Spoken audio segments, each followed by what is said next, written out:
দুর্নীতি দমন কমিশন প্রধান কার্যালয়ের আমাদের সদস্য জনাব জুয়েল আহমেদ, উনি জনাব সাবেক এমপি জনাব শাহজাহান খানের মেয়ে জনাব ঐশী খানের একটি সম্পদ বিবরণী নোটিশ আজকে জারি করতে এসেছেন।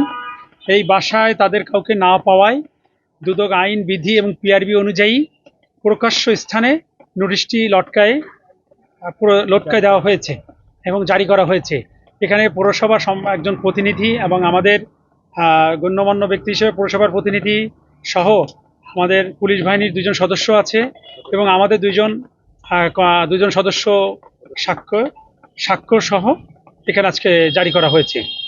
একটি 36 কার্য দিবসের ভিতরে আশা করি তারা জমা প্রদান করবেন, অন্যথায় দুদক আইন এবং বিধি মোতাবেক দুদক তার পরবর্তী প্রয়োজনীয় ব্যবস্থা গ্রহণ করবে।